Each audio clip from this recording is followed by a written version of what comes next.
What's up, my man? How are you? I'm good. How are you doing? I'm great. Thank you so much for taking the time to do this. I really appreciate it. Of course, man. This has been a long time in the making. We were talking during Tampa Pro, and we were supposed to try and connect. I know. Yeah, So happy we could do it finally. absolutely. And I've covered a lot of shows. I don't do contest coverage anymore, but I covered a lot of shows in the Lehigh Valley area of Pennsylvania, and your name kept coming up a lot too back then. And so I didn't know that you had done all those shows like the Big Cat. I didn't know that you had done those, the Lehigh Valley. Those are some really, really cool shows. Yeah. I mean, that's kind of the area I grew up in here in the Lehigh Valley. And the first show I actually did was Bill Grant. I'm sure you know that name, but he ran a show in Allentown. I did that my junior year in high school, actually. That was in 2008.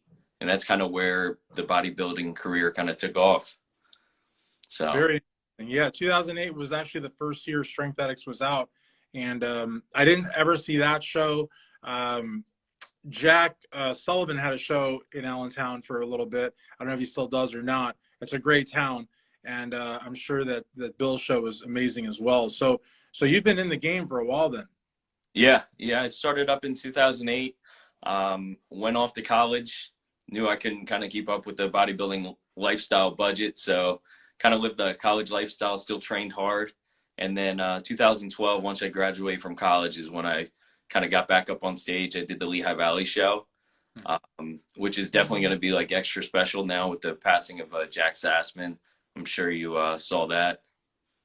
I did, and I covered a few of Jack and Craig's shows, and they were always so hospitable to me. And we had I had breakfast with them and lunch and dinner, and we hung out. And they're like yin and yang, Jack and Craig, but they just put on such a great show. And my gosh, such a huge loss.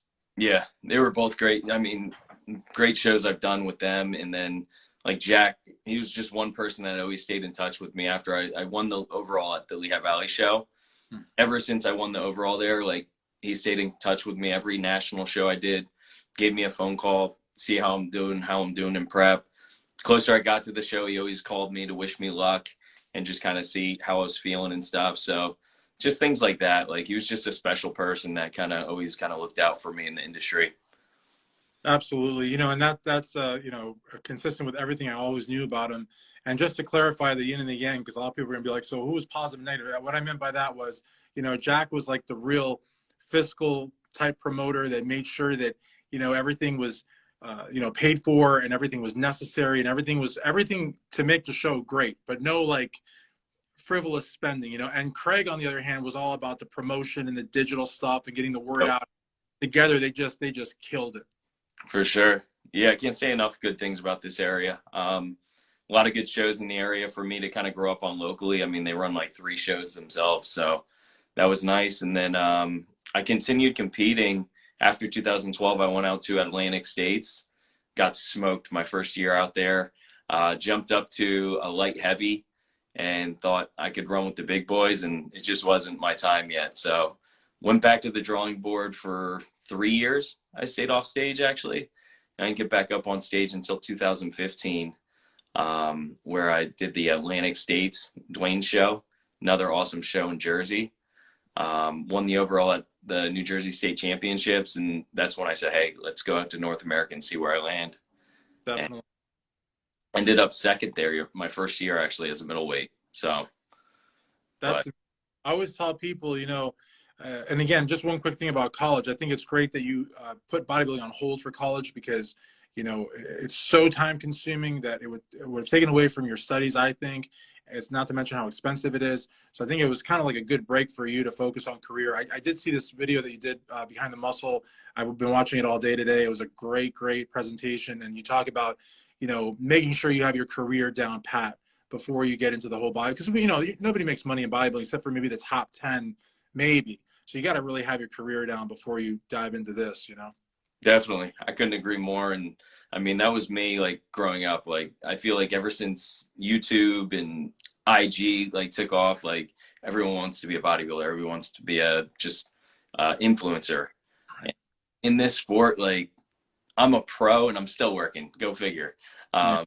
So when I'm not bodybuilding and lifting weights or anything like that. I work for a company called Avalera, and I do tax compliance. I've been in sales for going on 8 years, but I went to school to be a gym teacher. Except I just found out how much gym teachers make. I said I'm not going to be able to be a bodybuilder on a Right.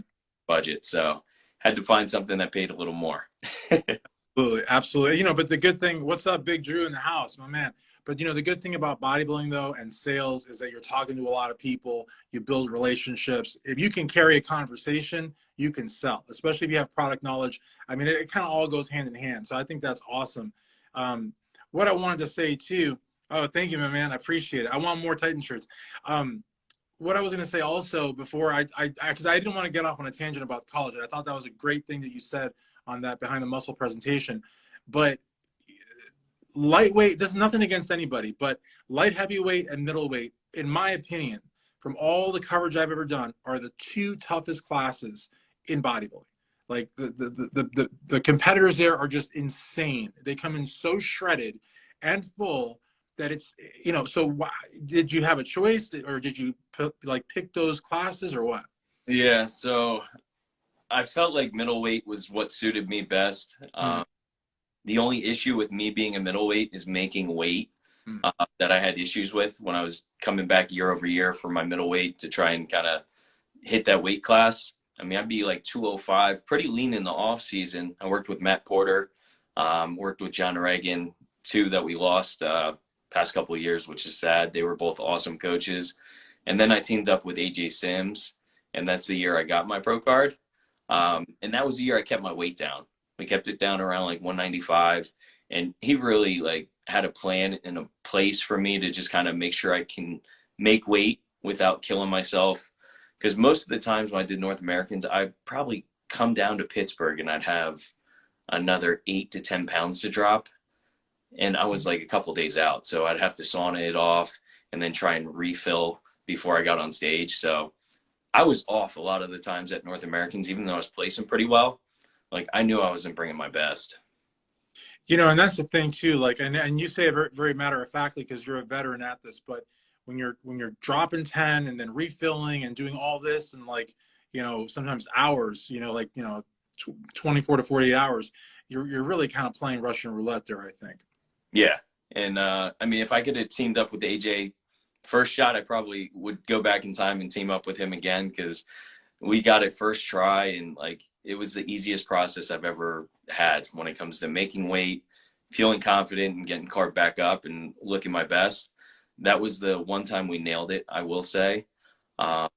Even I think I stepped on stage probably at North Americans at 186 probably as a middleweight, just because we weighed in on a Monday and then we had to Friday, I think, to fill back out. So it was perfect the way it laid out. Gotcha. Yeah, Big Drew's saying AJ got him right for North Americans as well. And I don't know if you know Big Drew or not. I mean, a lot of people, he's super popular, but he's massive. He's how tall are you, Drew? 6'4" or something like that, 6'5"? He's a tall guy, but he carries a lot of mass on him, and he looks fantastic. So, that I think with a taller competitor, it's equally as hard. But at 5'6", I mean, you really could go either way. I mean, I know you do 212, but you could be like Derek Lunsford. I don't think Derek is much taller than 5'6", but I mean, I put that much mass on your frame, Yeah, Derek's just a freak, though. Yeah. I can't even put myself in Derek's class. Derek, I've been buddies with Derek since his upcoming middleweights, and just the growth that guy has had, and still keeping his shape. It's insane to me. Insane with what he's done. And just one last thing too about AJ and about coming in right and all that. I'm sure you're familiar with Vinny Galanti, and one of the things Vinny always talks about too is that having this insane peak week is also not super necessary. You can kind of coast into the show. Rich Gaspari used to practice that a lot as well. So that you don't have those 2 or 3 days where you're just torturing yourself. Because I mean, I don't know if it's all that necessary. Yeah, no, I agree. And I'm good friends with Vinny too, so I definitely learned from him. And I would agree with that to a certain degree. Just the weight is the one thing that always killed me. We'd be ready, look ready, but the scale just didn't agree with us. And even for my pro debut, I don't even like calling it my pro debut because I did the Tampa and I decided to try and do classic. And we quickly found, like, even with the extra weight bump, like I still couldn't make the weight with my muscle and just size I put on. So just we decided like 212 is the way to go. Yeah. And like Drew says, last minute changes are trial and error and can totally backfire. I mean, yeah, I mean, that's the thing. But, you know, I think that, and again, I've never competed. I've never even looked remotely like I could compete, but maybe Titan can help me change that. But the thing is, though, is that I think when you're at that level, you'll do just about anything. And I don't mean anything crazy, but when it, you know, manipulating sodium, manipulating calories, you know, refilling, like you said, I mean, right? I mean, because you want to do your best. So if you got to, like, you know, put it all on, you know, one thing, you'll do it, I'm sure, right? Yeah. I mean, to make weight with AJ, a lot of the times, like when it was coming down to the last couple of weeks, I had to drop weight. I mean, it was cucumber and maybe 3 ounces of chicken per meal just to try and keep my weight down. It was insane, like trying to make weight for me. So I'm excited to have the room in 212.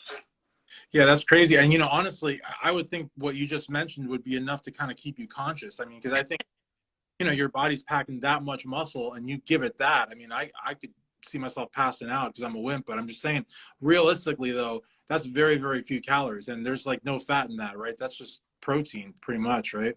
Sure. Yeah. I mean, it was definitely some suffering involved to make middleweights, but I mean, it was all worth it. I knew I could always come back better as a middle, and I did try to do light heavy. I think once I ended up with the stomach bug the year I did North Americans as a light heavy, so Yes. I didn't best, but like I just like the competition. I was like, man, like this is not for me. Like these guys, I'm ready to stick at a middle, get better before I jump up a weight class and try to compete with these guys, because they were doing the same thing as me as a middle. They were dropping from like they were coming in at the high end like 198. So I was coming in smaller as a light heavy, and I just couldn't compete with them with how competitive that class is. Right. Yeah. And like I said, there's just something about those two, middleweight and light heavyweight. The same thing with boxing and maybe even MMA. It's just like, I don't know what it is, but they're just like freakish competition. It's crazy. And, you know, middleweights, and another guy that was a middleweight from yesteryear, and I believe he turned pro at, I believe it was USA's, is my buddy Brian Balzano. And, you know, he had probably one of the shortest amateur careers ever. But I mean, you talk about a deep lineup, and, you know, that is middleweight all day.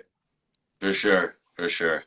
So I watched, and I hate to cheat because I really like that behind the muscle video that you did, but I know that you said that you'd been on the national stage 7 times, and I know that probably that 2019 North Americans was like make or break for you, but that's not that many times though. I think you may be a little hard on yourself. 7 times on the national stage. I get, you know, qualifying and the whole process is tiresome, but your amateur career wasn't insanely long though, right? Yeah, no, I guess it wasn't insanely long. For me, being that close, my Mm-hmm. first year, I think, is like I knew it was going to happen, and then a couple of years I ended up 5th.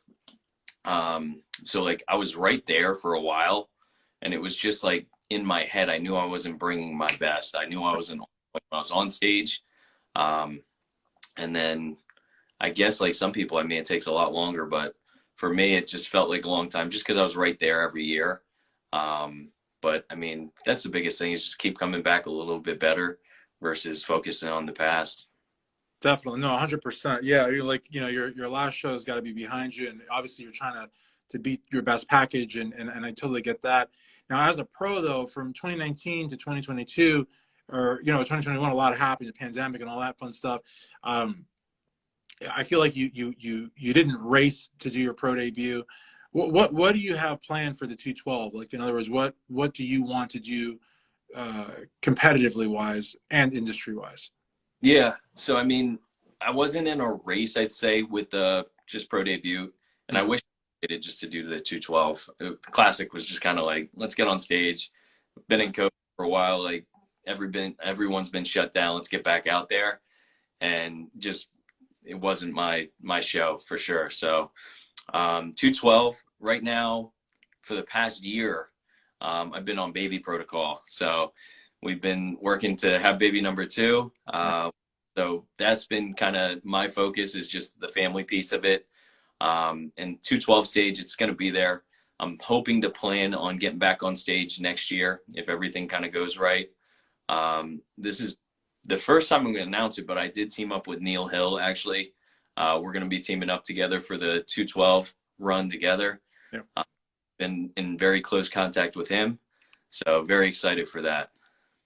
He's awesome. I love Neil. It's like a bromance. I think he's like probably one of the most underrated. I mean, he's underrated, even though he is the guy behind, you know, James Flex Lewis. He was the guy behind William Bonac. I mean, he's trained a who's who, but he's still underrated. I mean, this guy should be like bigger than sliced bread, and he's not.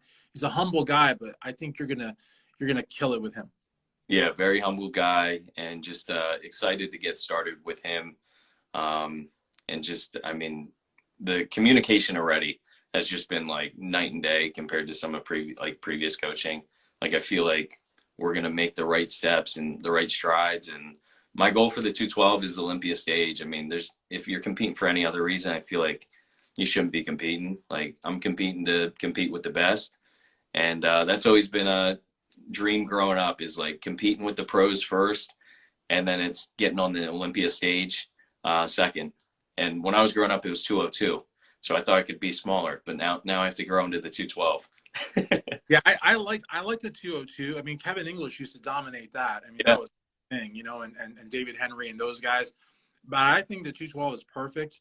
You know, I think it's I would like to see it marketed a little bit more, but I think it's perfect. I'd like to see it back at the Arnold Classic, you know, but who knows what's that.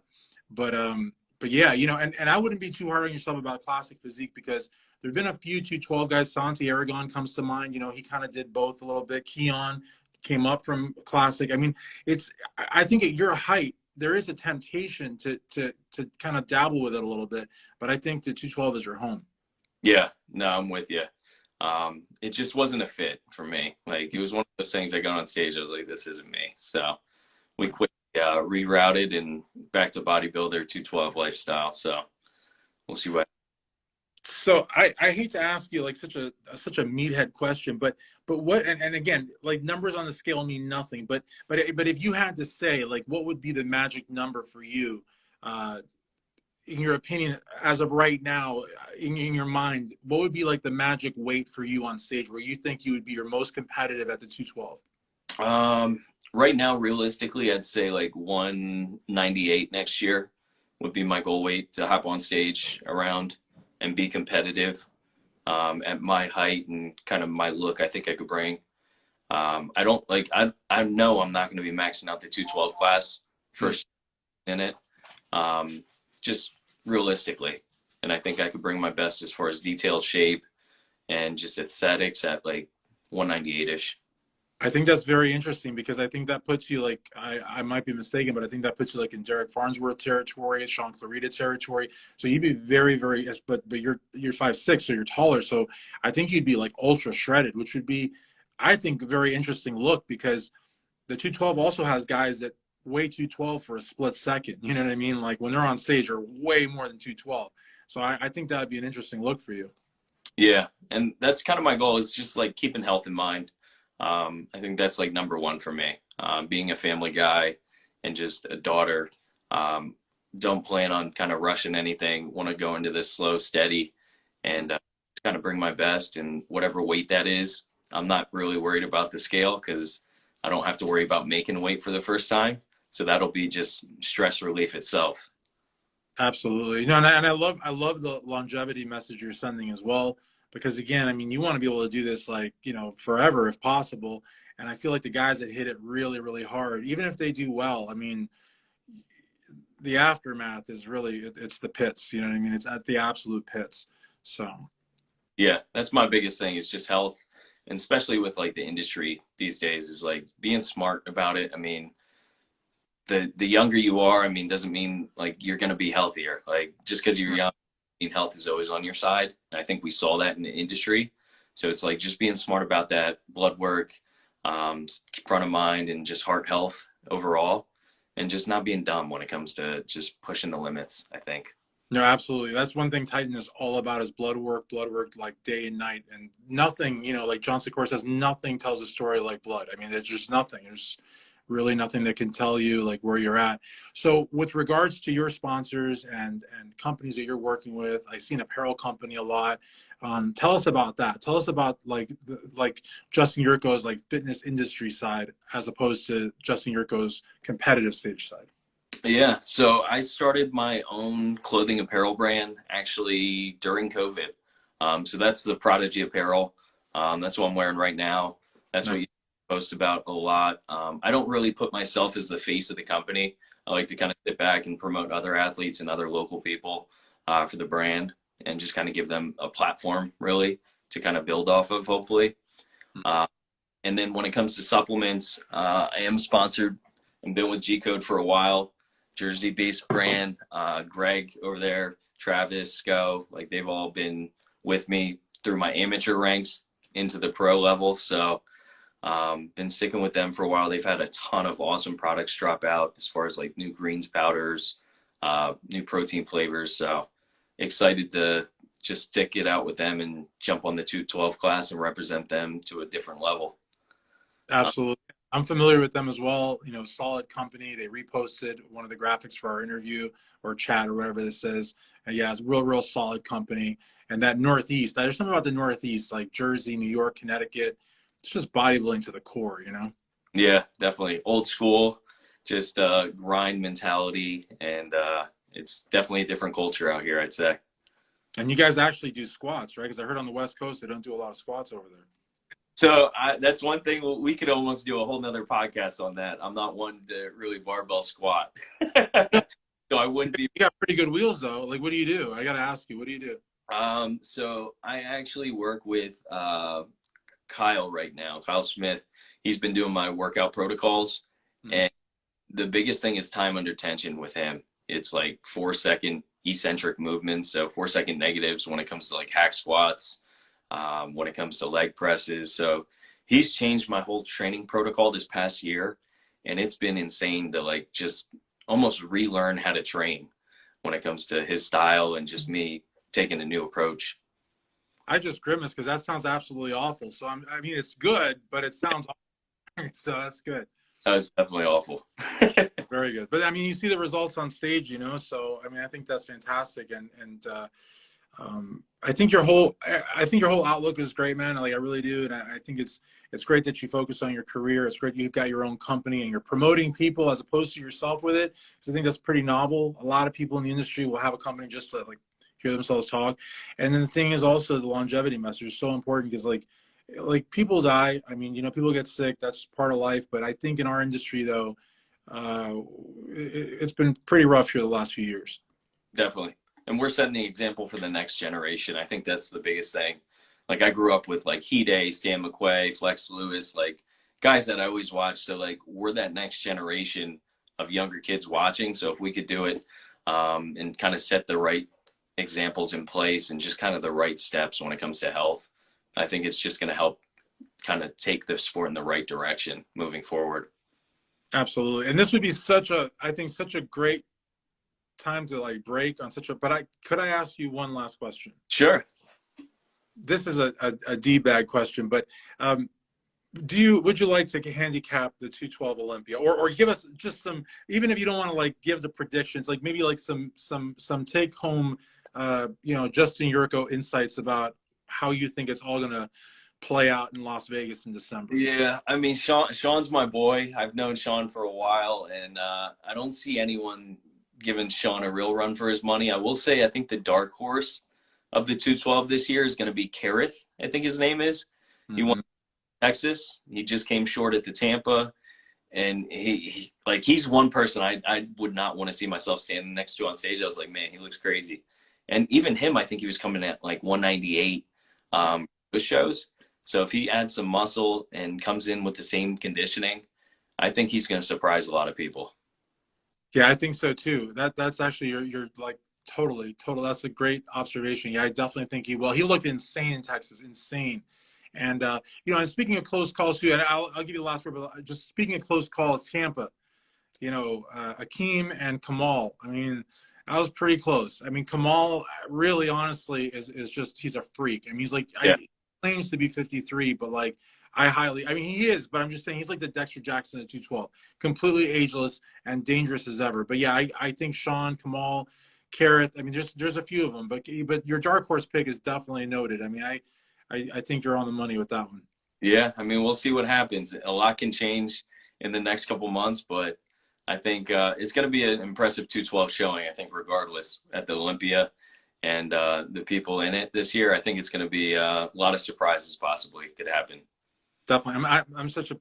One last one. And what about Derek? Where does Justin Yurko see Derek Lunsford finishing at the Open Olympia 2022? I mean, I personally, I see Derek in the top 5.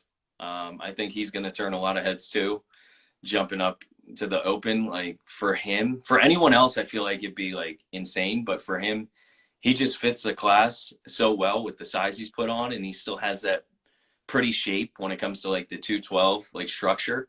So as long as he keeps that waist in check and like just kind of brings that conditioning, I think he's gonna impress a lot of people. I see him top 5 easily. Absolutely. Yeah, I give him a little bit of crap because he got the special invite. I don't really like the special invite, but all that aside, I mean, he's a monster, and he can stand up to any of them. And a totally on point Derek Lunsford versus what Big Ramy brought last year. Because Ramy always looks good on Instagram, but when he gets on stage, it's kind of hit or miss. I think there won't be a person in their seats in Vegas. Everybody will be on their feet. So I agree. Derek's one person I'm happy that went to the Open, got out of the 212 for my sake at least. So thank you, Derek. And for me, I think we have New York Pro on the radar right now. So we've been batting around the New York Pro idea.